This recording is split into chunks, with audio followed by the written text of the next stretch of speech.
Jadi situs Gunung Padang itu memang sebuah situs punden berundak ya.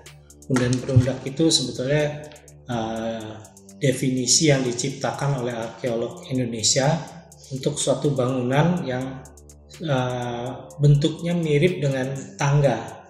Jadi bertangga semakin ke atas. Nah, ini satu keunikan juga di daerah Sunda ini, Jawa Barat dan Banten ini. Tradisi megalitik itu dari masa prasejarah ya, dari sebelum Masehi sampai sekarang itu masih diterapkan sebetulnya, masih dipakai. Saya lihat sendiri karena cahaya bulan kelihatan ya. Si kuncennya itu panik sebetulnya karena dia zikir suaranya makin kenceng dan dia tengok kiri kanan, gelisah juga dia gitu, khawatir. Suara-suara lagi saya hampir setengah jam itu suara perempuan ketawa kenceng banget dan semuanya dengar di situ.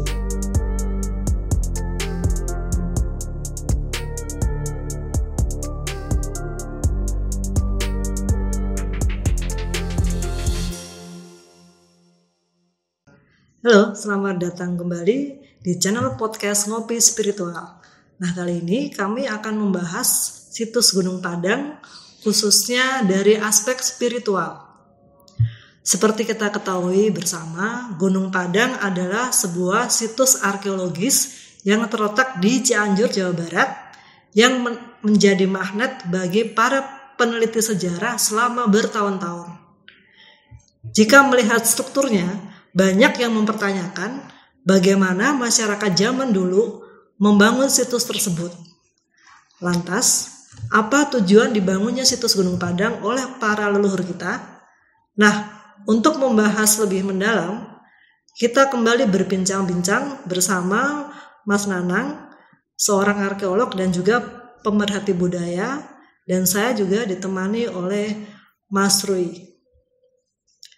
Sebelumnya kami disclaimer dulu ya bahwa seluruh materi dalam konten ini berdasarkan pendapat kami pribadi dan bukan untuk mengklaim sebagai satu kebenaran yang mutlak. Oke, mari kita mulai diskusinya. Selamat datang Mas Nanang juga Mas Rui.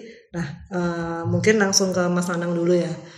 Mas bisa diceritakan sedikit nggak sebenarnya apa sih situs Gunung Padang itu sehingga membuat banyak orang tertarik untuk meneliti dan sampai sekarang masih menjadi kontroversi gitu ya. Ya, jadi situs Gunung Padang itu memang sebuah situs punden berundak ya. Punden berundak itu sebetulnya definisi yang diciptakan oleh arkeolog Indonesia untuk suatu bangunan yang bentuknya mirip dengan tangga.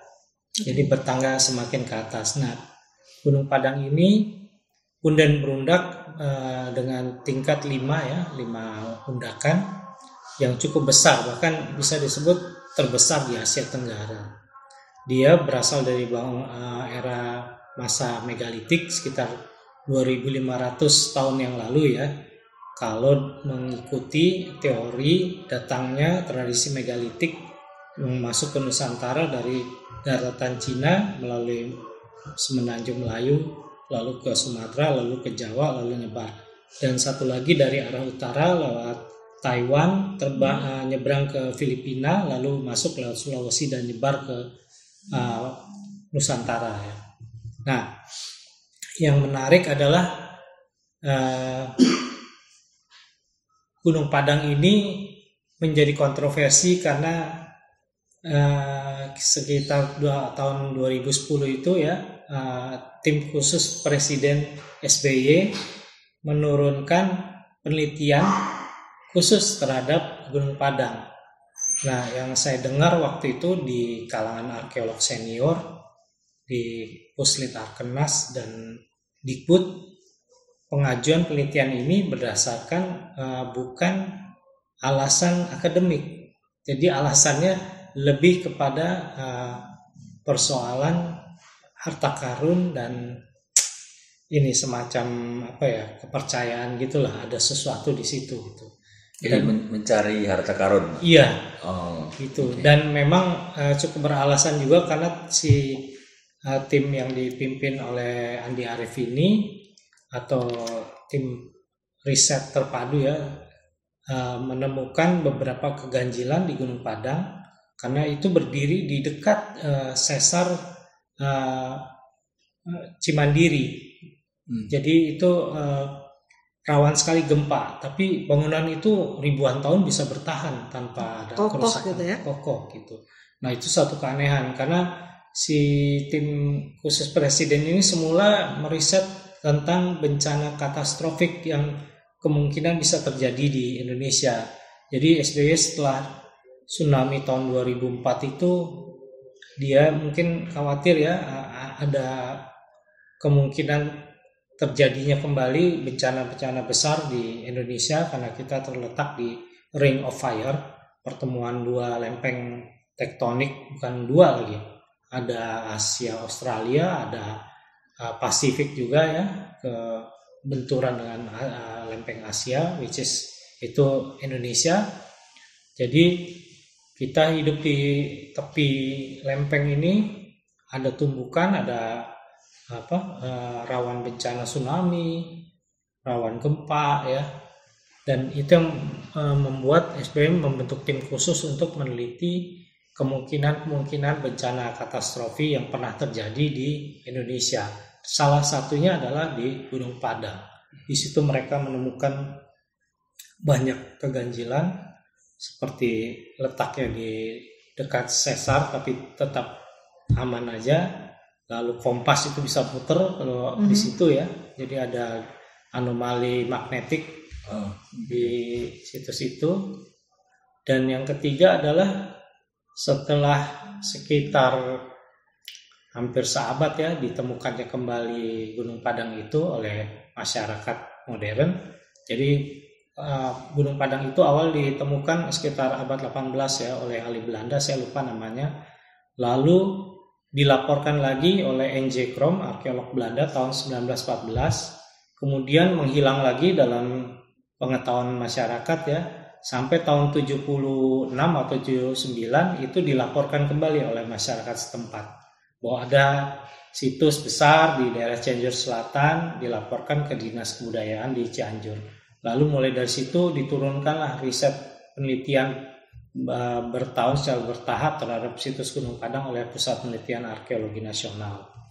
Nah itu yang menjadi daya tarik semenjak ditemukan itu banyak sekali masyarakat yang datang untuk bermeditasi atau ziarah lah ya, katakan secara modern gitu, ritus sejarah di tempat itu. Dan itu yang menyebabkan kemungkinan si TTRM ini, tim riset terpadunya Andi Arief ini, menjadikan tempat itu sebagai sebuah tempat khusus ya untuk diteliti, diungkap gitu. Lalu timbul kontroversi akhirnya oleh arkeolog-arkeolog konservatif yang mainstream yang menolak upaya untuk meneliti situs Gunung Padang dengan pendekatan waktu itu TTRM itu didukung oleh Bapak Dani Hilman, geolog dari ITB. Ya, pendekatannya lebih pada geologi bukan arkeologinya gitu. Dan akhirnya jadi rame deh kontroversi gitu. Karena dari situ ada muncul pendapat bahwa itu situs lebih tua dari Mesir kuno, dari peradaban paling tua di bumi ya, di dunia, dari tahun 14.000 sebelum Masehi gitu. Jadi banyak di luar isu-isu yang di luar inilah, di luar mainstream yang muncul. Jadi heboh. Kalau Mas Anang sendiri secara pribadi itu karena harta karun atau apanya? Kalau saya mengenal situs Gunung Padang karena tahun 89 saya masuk jurusan arkeologi Indonesia di UI, di FIP UI ya. Sekarang dulu Fakultas Sastra Universitas Indonesia. Jadi begitu masuk, kami mahasiswa baru diperkenalkanlah ke situs-situs yang ada di dekat-dekat kampus UI. Nah itu dimulai dengan situs-situs di daerah Jawa Barat lah dan Banten gitu. Di antaranya adalah situs Gunung Padang ini. Jadi tahun 89 saya ke sana tuh masih sepi, masih belum banyak orang datang, walaupun katanya sih udah mulai banyak tuh dari tahun 80-an orang udah sering ziarah lalu ritus di situ gitu. Buat saya awalnya biasa aja gitu, berkali-kali karena akhirnya sering bersinggungan. Saya liputan saat saya jadi wartawan, saya juga bikin features ke sana, datang lagi, lalu juga bikin dokumenter macam-macam. Dan terakhir itu memang saya lebih banyak diajak teman-teman yang minta diantar untuk bermeditasi atau berdoa di sana. Jadi saya melihat fenomena banyak orang-orang, terutama orang kota ya, terutama saat pandemi COVID kemarin, itu datang ke sana untuk ziarah, untuk memohon, untuk menenangkanlah dirinya yang menghadapi banyak kesulitan dalam kehidupan. Ini menarik nih, Mas Nana, menarik ya. Ya. Saya mau masuk ke situ ya. Saya kan udah 3 kali disebutkan bahwa orang datang ke sana untuk meditasi, untuk sembahyang, untuk ritus ya. Menarik fenomena bahwa kemudian situs ini kemudian justru daya tariknya itu ada di sisi spiritual ya. Apa ini ada hubungannya dengan struktur situs yang orang menyebutnya tadi punden berundak gitu ya. Artinya ketika punden berundak, ketika kita melihat situs-situs lain ya di dunia ini, itu kan menjadi tempat semacam ibadah ya, pemujaan. Artinya bahwa sisi spiritualnya itu kelihatannya lebih menarik masyarakat daripada sisi arkeologisnya ya. Betul. Dari sisi spiritual, menurut Mas Nana sendiri gimana pandangan Nanang? Apakah memang ada energi spiritual atau di dalamnya? Jadi saya pernah bikin dokumenter mengenai 49 situs megalitik di Kabupaten Bogor dan Sukabumi. Salah satunya adalah Punden Berundak Arca Domas di Tenjolaya di Cibalai ya, Bogor. Itu dekat dengan Curug Nangka di Ciapus, dan itu ada satu tempat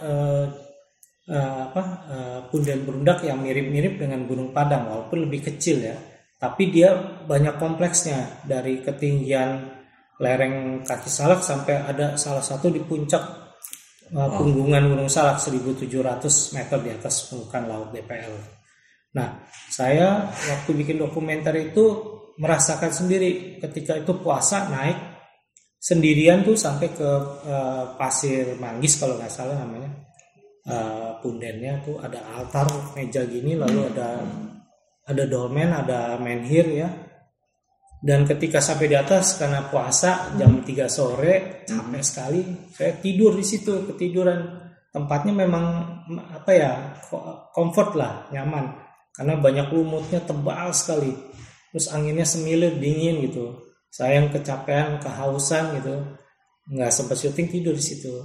Nah, ketika tidur itu saya mimpi melihat bagaimana orang-orang dulu itu, orang-orang purba itu berusaha mencapai ke atas itu sebetulnya demi meraih kedekatan dengan Tuhan gitu. Dan ketika bangun saya baru sadar ini kayaknya monoteisme deh. Jadi emang bukan memuja batu, memuja pohon, enggak. Mereka mengikuti insting mereka sebagai manusia untuk mendekatkan diri kepada Tuhan yang Maha Esa. Secara insting mereka merasa ada di atas tempat pusat-pusat ini. Ya, artinya itu buatan manusia. Buatan ya? Manusia. Ya, karena itu dipindahkan dari bawah atau dari mana di kumpulan taruh sana gitu. Artinya ada, kalau melihat umurnya kan tuh umur yang tua ya, dengan kontroversi penemuan lebih tua daripada piramida dan seterusnya ya. Itu artinya ada dulu ya di Gunung Padang atau sekitarnya itu memang ada masyarakat yang sudah hidup kan di situ kan ya, yang barangkali kita sampai sekarang juga belum tahu mengenai masyarakat pada saat itu ya. Tapi asumsinya memang ada masyarakat yang menghidupi spiritual di Gunung Padang gitu karena adanya Punden Berundak dan seterusnya. Oke. Mas, pertanyaan. Biasanya kalau situs-situs seperti itu ada daya energi ya. Daya energi yang barangkali muncul dari di bawah situsnya sendiri ya. Katakanlah dari ada mineral atau apapun. Kalau dari sisi dari sisi geologi kan di situ kan ada batuan andesit dan seterusnya, dan kemungkinan ada mineral yang lain dan seterusnya, sehingga menimbulkan daya apa semacam energi yang lain besar bisa jadi Mas. Nah, Mas kan banyak meditasi di sana kan. Karena sebetulnya Gunung Padang itu kalau dari penelitian geologi ya dari Dr. Lutfi Yonri, kolega saya dulu di Balai Arkeologi Bandung, sekarang di BRIN Jawa Barat ya. Dia doktor, disertasinya tentang Gunung Padang. Dia mengatakan bahwa dulunya Gunung Padang itu sebetulnya adalah kawah vulkanik. Itu sebabnya batuan-batuan di Gunung Padang itu adalah hasil lahar yang keluar ya, lava yang membara keluar dari bawah itu muncul dari kawahnya lalu membeku membentuk columnar joint yang bentuknya segi 5 itu batu yang kemudian dibikin bentukan jadi bentuk Gunung Padang sekarang ini gitu, disusun oleh masyarakat dulu. Jadi kemungkinan memang mineral itu ada. Karena ada beberapa batu di Gunung Padang itu yang kandungan besinya tinggi sekali. Jadi kalau diketok-ketok tuh bunyi. Jadi ada nadanya tuh. Sampai si Kuncen bilang nih nada Sunda kuno nih. Karena ketika dibunyikan ada nada sendiri. Nada yang menurut mereka ini nada Sunda asli nih gitu. Okay. Jadi kalau kemungkinan ada energi-energi tertentu bisa jadi ya. Karena si TTRM aja bilang kompas aja bisa muter sendiri gitu ya. Muter sendiri gitu. Karuan. Ya mungkin itu penyebabnya karena ada aktivitas dulunya purbanya tuh ada kawah ya di situ lalu membeku dan akhirnya di tengahnya tuh jadi bukit sendiri yang menjadi tempat si Gunung Padang, sementara pinggirannya itu kaldera sebetulnya. Ada Gunung Karuhun, ada gunung apalagi ada. Itu sebetulnya bekas kawah gitu. Ada hubungan dengan katakanlah leluhur ya yang berdiami di tempat itu atau menjadi semacam apa ya kayak mungkin portal dimensi dan seterusnya. Terus menurut Anda gimana nih? Pengen tahu jadi, dari sisi spiritualnya nih. Saya terangkan dulu bahwa Cianjur Selatan itu sebetulnya bekas hunian manusia masa megalitik yang cukup besar. Karena nggak cuma di Gunung Padang aja, di sekitar 10 atau 15 km di selatannya ada juga punden cukup besar juga di Lembah Duwur itu. Di sebelah timurnya dikit lagi, kira-kira beda 5-10 kilo ada lagi punden juga seperti itu. Lalu sebaran batu menhirnya itu juga banyak di daerah Sukaraja misalnya. Lalu di tempat-tempat di Sindang Barang, di Pusaka Negara, itu daerah memang sepertinya bekas hunian masyarakat purba dulu. Di situ cukup besar gitu, kota itu mungkin ya. Karena mungkin bukan kerajaannya maksudnya. Saya nggak ngerti karena belum ada tulisan yang bisa menyebutkan bahwa di situ ada identitas kerajaan ya. Peninggalan prasasti itu paling dekat adalah Sanghyang Tapak di Sukabumi, di Cibadak. Itu udah sekitar 40 kilo lah dari lokasi itu dan kurun waktunya beda. Nah, ini satu keunikan juga di daerah Sunda ini, Jawa Barat dan Banten ini. Tradisi megalitik itu dari masa prasejarah ya, dari sebelum Masehi sampai sekarang itu masih diterapkan sebetulnya, masih dipakai.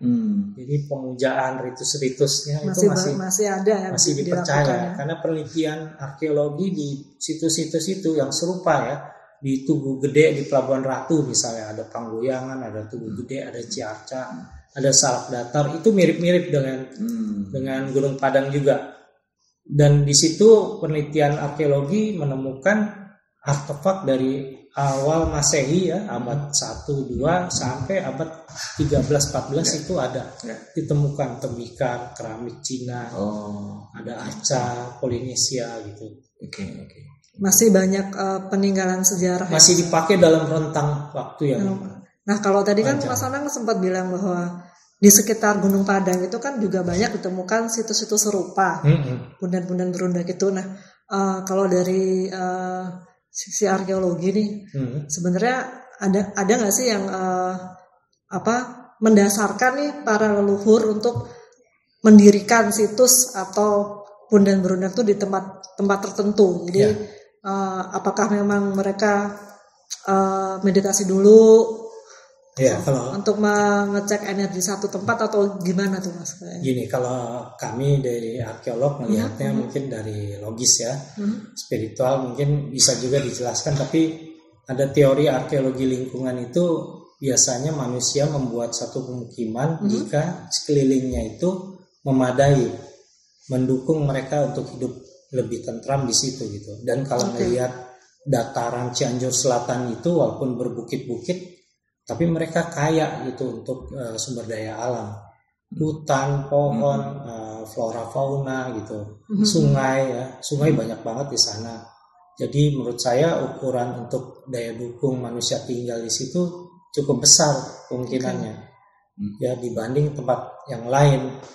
Jadi lembah itu biasanya emang tempat yang ideal, terutama jika dilihat dari pola pemukiman di purba di Jawa atau Sumatera selalu dekat dengan sungai gitu. Itu. Nah, ini Gunung Padang ini hulu dari banyak sungai sebetulnya. Dan memang dari dulu itu dikenal sebagai tempat spiritual yang kuat sekali. Ada naskah kuno dari Sunda kuno ya, Bujangga Manik yang sekarang disimpan di Museum Perpustakaan Bodleian di Inggris, Oxford Inggris kalau nggak salah ya. Itu menyebutkan si Bujangga Manik ini berjalan kaki dari Bogor itu sampai ke Bali mencari tempat untuk bermeditasi agar dia bisa moksa. Dan terakhir dia menemukan satu tempat dia sebut sebagai hulu Sungai Cisokan bernama Gunung Ratu Curangkeng. Yang kalau lihat di peta itu kemungkinan Gunung Padang. Di situ dia merasa nyaman untuk bermeditasi dan kemudian moksa. Disitulah akhir cerita Bujangga Manik itu mengisahkan bagaimana dia moksa gitu. Jadi memang dari abad 13 itu sampai 13-14 sampai sekarang itu Gunung Padang memang dikenal sebagai tempat pusat kayak spiritual. Bahkan ketika Gunung Padang sudah tidak dikenal lagi ya. Jadi setelah abad 14-15 itu disebutkan di naskah Bujangga Manik, nggak ada lagi tuh keterangan tentang si Gunung Padang ini sampai sekitar abad 18 menuju awal 19 ditemukan oleh orang Belanda. Itu kemungkinan atas dasar laporan dari orang setempat, which is di abad itu adalah pemukim baru kemungkinan, udah tidak tahu lagi ada hubungannya dengan sejarah dulu gitu. Karena itu meliputi beberapa zaman ya. Iya, udah beberapa generasi gap, missing link lah, nggak ada pengetahuannya sama sekali tentang Gunung Padang. Lalu mulai lagi di situ tinggal dan mereka penemunya ini yang akhirnya jadi Kuncen, warga sekitar ya. Itu lalu merasakan bahwa ini tempat spiritual gitu. Dan itu diturunkan turun-temurun dari juru kunci 1, juru kunci kedua ke kakek, bapak, ke cucu. Sekarang ini ya, yang Kuncen yang hidup ini udah buyut-buyut, cicit-cicit lah. Bergenerasi itu ya. Sama. Dan awalnya itu ketika saya teliti bersama tim penelitian dari LPUI, itu mereka cerita awalnya sebetulnya ritusnya Sunda Wiwitan, tapi di masa berikutnya sekitar 70-80-an itu Islamnya masuk menguat, lalu 90-an lebih Islami lagi sampai sekarang. Jadi ketika saya mengikuti ritus para Kuncen ini mengantarkan para peziarah ya berdoa atau meditasi di situ, cara-cara Islami yang dipakai.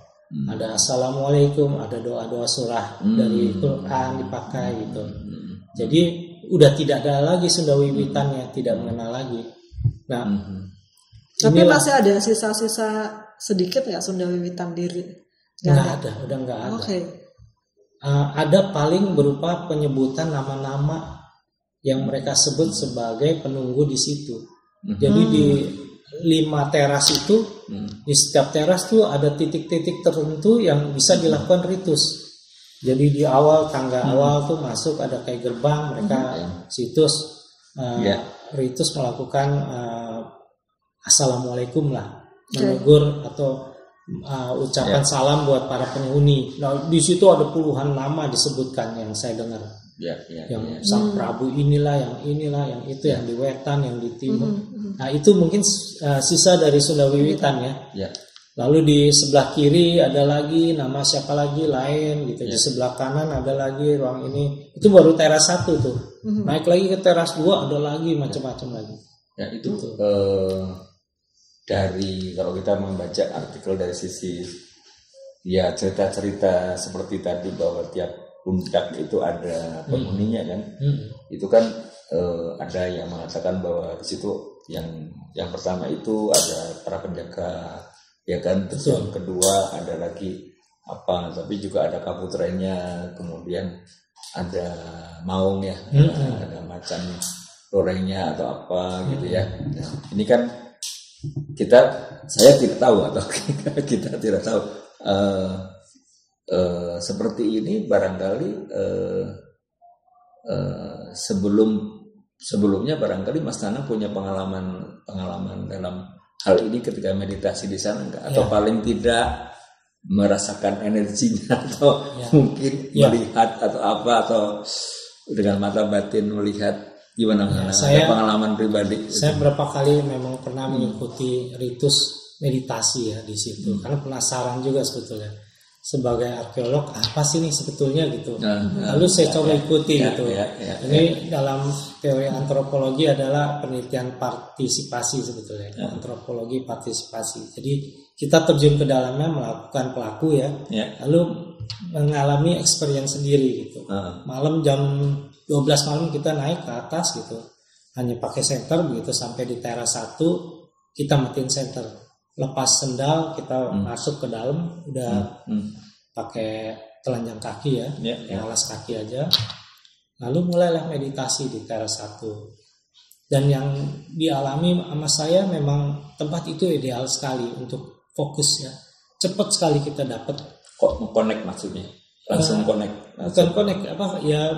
Usuk gitu. Usuk ya istilahnya, usuk lah, fokus lah.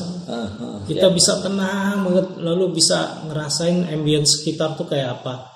Dan emang enak sekali gitu. Itu pengalaman meditasi yang saya rasakan. Ada penglihatan atau apa enggak? Penglihatan saya enggak, hanya gelap sih. Ada baru beberapa waktu kemarin tuh saya meditasi bawa teman ya, berdoa di situ. Kalau dalam Islam istilahnya inilah tawasulan lah, zikir, gitu, tadabur alam. Nah, ketika kita berdoa, meditasi, diam itu suara-suara aneh yang saya juga nggak bisa mengenali, suara monyet kah, suara musang kah, itu terdengar, kita bingung ini suara apa, sampai si kuncen itu saya intip ya, saya buka mata gitu, saking karena saya bawa teman perempuan, saya merasa khawatir gitu ya. Saya buka mata, membatalkan meditasi saya, ngelihat sekeliling. Saya lihat sendiri karena cahaya bulan kelihatan ya. Si kuncennya itu panik sebetulnya. Karena dia zikir suaranya makin kenceng dan dia tengok kiri kanan, gelisah juga dia gitu, khawatir. Saya ya juga alert jadinya, ada apa ini gitu. Tapi hanya sebentar terus kita tenang lagi. Santai lagi gitu. Akhirnya saya meditasi lagi sampai waktunya selesai gitu, doa yang disampaikan udah selesai gitu. Tapi setelah selesai meditasi itu sempat ngobrol nggak sama kuncennya soal yang saya nanya. Jadi begitu udah turun di bawah, ada apa tadi? Saya dengar suara-suara, lalu saya ngelihat ada orang datang jalan dari bawah itu, dari sisi timur itu jalan ke arah dia. Tapi karena gelap ya, hanya sosok hitam gelap aja yang nyamperin dia gitu. Dia kaget karena belum pernah mengalami hal seperti itu. Dia kaget lalu gelisah makanya dia terus bilang, saya zikir aja kenceng-kenceng Kang, kata dia. Karena khawatir ini siapa, karena nggak bisa dikenali. Ya manusia cenderung takut kan pada sesuatu yang tidak diketahuinya.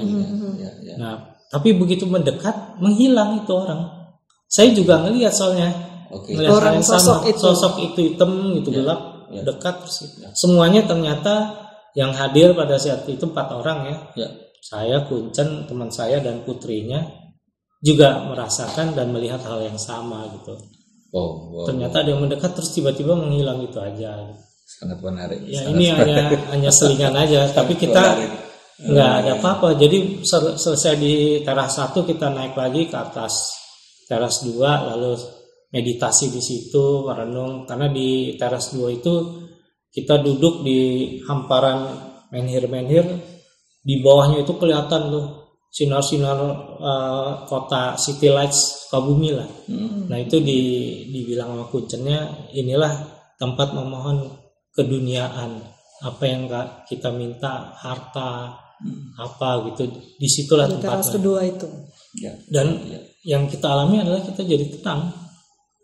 Saya sih nggak ngucap apa-apa karena udah tahu ya. Cuma mungkin teman saya mungkin berdoa gitu. Ya menarik loh Mas, kalau barangkali bersama-sama nanti bisa syuting ke sana. Silakan. Satu lagi yang saya alami adalah itu setelah teras kedua, teras ketiga tuh setiap teras beda-beda. Meditasi terus sampai atas, Iya, sampai 5. Tapi di setiap teras itu punya maksud beda-beda ya.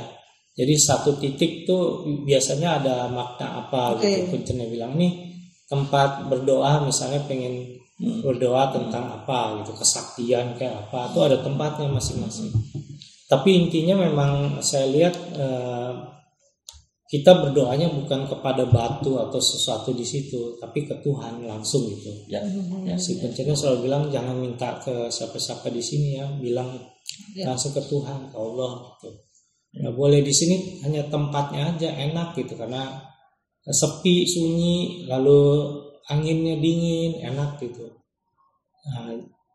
Nah di tingkat paling 5, teras 5 itulah tempat kita sebetulnya merenung tentang asal usul kita, karena ada Sunan Ambu. Ambu itu dalam Sunda bahasa untuk ibu sebetulnya. Lalu ada Sunan Rama itu bapak ya. Lalu ada tempat singgasana si Prabu Siliwangi. Nah kita disuruh meditasi, ingat kepada orang tua. Si kuncennya minta ingat ke orang tua ya Kang, kata dia. Kalau ada rasa sesuatu yang belum diungkap pada yang udah meninggal, doain di sini, kata dia gitu. Jadi memang ada ini ya, ada konektivitas dengan dimensi masing-masing di setiap ruang di situ. Dan hal lain yang saya alami adalah pada beberapa waktu lalu ya, tahun lalu kalau nggak salah, saya meditasi itu saya bawa temen preman ya, di Jakarta preman lagi ya, di Klender situ. Tapi di situ penakutnya minta ampun, saya sampai mau pingsan dia. Saya ancam kalau situ pingsan saya tinggal sendiri, saya nggak kuat gotong ya, saya turun dulu. Kenapa kata dia takut, kenapa? Dia memang nggak berani pada sosok-sosok gitu, dia kegelapan segala, apalagi dia rasa situs angker ya, kuno gitu. Dia takut, aduh mau pingsan nih Mas, saya tinggal ya. Akhirnya dia naik ke atas. Tapi begitu kita nyampe di pertengahan punggungan itu, sebelum sampai ke atas, kita disuruh lihat ke langit sama si kuncen. Lihat ke langit Kang. Itu luar biasa saya ngeliat. Itu meteor nggak ada habis-habisnya. Hujan meteor tuh banyak sekali. Dan langit itu ya ampun, bintangnya banyak. Saya sampai teman saya ini sampai nangis. Jadi kita ngerasa apa ya, dihadapkan pada sesuatu yang sangat luar biasa gitu. Jadi begitu sampai di atas di teras 3, kita akhirnya tiduran aja tuh meditasi yang melihat ke langit. Karena luar biasa malam itu. Sungguh indah banget di Mas Sakti. Bintang-bintang luar biasa, dan kita ngerasa itu bumi bergerak. Jadi horizon itu terasa tuh bumi lagi digelontorin gitu ya ampun gitu. Ini jadi pengalaman kayak kecil original nih ya. Iya. Ini pengalaman original nih. Kecil sekali. Dan ada satu saat juga selain itu ya, suara-suara lagi saat hampir setengah jam itu suara perempuan ketawa kenceng banget dan semuanya dengar di situ. Kita nggak tahu itu apa, karena pada saat itu kabutnya luar biasa tebal. Jadi saya center gini hanya putih tuh, hanya kelihatan 5 meter ke sana udah putih. Dan suara ketawa itu nggak berhenti. Saya juga bilang dari atas teras 5 tuh. Dari teras 5? Teras 5. Saya tanya kuncen, apa itu Kang? Itu dangyang Kang. Dangyang tuh penunggu artinya kalau Sunda. Tapi ketika si penunggu itu tertawa tuh maknanya apa? Kuncennya cerita nggak? Dia diam aja, nggak berani ngomong gitu. juga. Oke. Nggak apa-apa Kang, cuma penunggu itu. Dia kayaknya nyambut kita, paling gitu aja. Nyambut kita, udah nggak apa-apa, katanya nenangin kita juga. Padahal kita takut, dia juga takut, kelihatan banget mukanya. Tapi nggak ada apa-apa yang terjadi. Iya. Setelah berhenti kita turun ke bawah, nggak ada masalah juga. Gitu. Artinya itu hanya fenomena aja suara ya. Entah suara dari mana saya juga nggak tahu sebenarnya. Mau kenalan mungkin ya. Mungkin itu yang saya alami. Iya, menarik. Terima kasih saya. Tapi memang penjelasannya dari situ saya jadi mengerti bahwa Gunung Padang itu memang tempat untuk memanjatkan doa, untuk meditasi, untuk sesuatu yang lebih ke dalam. Ya. Disitulah saya yakin apa yang dibilang oleh si TTRM ya, tim Andi Arief, di situ ada perpustakaannya Atlantis lah, ada pengetahuan, ada harta karun. Sebetulnya itu bisa diakses lewat cara-cara meditasi itu.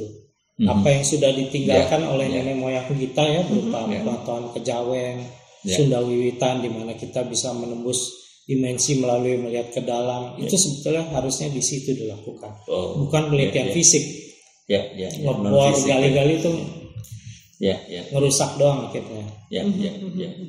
Bukan dengan pencarian atau penggalian fisik ya. Pembongkaran gitu ya. Iya. Itu yang saya yakin. Menarik ya. Jadi kapan kita ke sana? Mari. Semoga bisa dapat kesempatan ke sana ya. Jadi penelitian saya lupa nih yang terakhir penting juga. Jadi setelah abad 18 itu pemukim baru, which is orang-orang Muslim ya, itulah yang ngebentuk pengetahuan kita tentang spiritual yang ada sekarang di Gunung Padang. Terutama pelakunya adalah para kuncen ini, yang secara turun-temurun dapat pengetahuan dari orang tuanya, dari nenek moyangnya tentang apa itu Gunung Padang. Karena mereka berinteraksi siang malam ya di Gunung Padang puluhan tahun selama umur hidup mereka, dari kecil udah main di situ. Mereka lah yang ngasih tahu ke orang-orang luar, pendatang, peneliti, dan interaksi dengan peneliti inilah yang semakin memperkaya mereka, ngebentuk narasi spiritualisme baru di Gunung Padang. Juga termasuk para kiai-kiai sekitar Gunung Padang ya, yang turut ngebentuk, karena mereka lah yang bikin kepercayaan bahwa di atas tuh buat wiritan bagus gitu, buat tawasul bagus, buat itulah akhirnya orang luar datang, bahkan dari agama yang lain juga ikut dan merasa bermeditasi di situ juga ya. Itulah yang ngebentuk spiritual yang ada di Gunung Padang sekarang. Menarik sekali ya pengalaman Mas Nanang ya. Semoga bisa kami juga bisa merasakan pengalaman itu. Dan mungkin kalau tadi dari sisi spiritual ya, dan rencananya kan Mas Nanang akan berdiskusi lebih jauh lagi soal Gunung Padang dengan Dr. Ali Akbar ya. Oke, kita tunggu ya episode berikutnya soal Gunung Padang ya, karena ini menarik. Dari sisi TTRM-nya ya, istilah AAB itu arkeolog yang mendampingi tim riset terpadu dari staf khusus Presiden untuk penelitian di Gunung Padang. Jadi kita bisa tahu apa aja alasannya, apa aja yang terjadi, apa yang dia temukan dari sisi pelakunya. Justru menarik nih. Jadi ini Gunung Padang ini ada beberapa Yusuf nih. Diakhiri dengan kita ke sana ya. Iya, soalnya harus membuktikan sendiri nih, merasakan meditasi. Kayaknya ini sangat menarik, dan mungkin kami menunggu ya perbincangan dengan Dr. Ali Akbar. Teman-teman, ini dialog kami tentang situs Gunung Padang berakhir di sini untuk episode pertama, dan tentunya pandangan ini didasari oleh pengalaman pribadi Mas Nanang yang sudah beberapa kali berkunjung dan melakukan meditasi di Gunung Padang.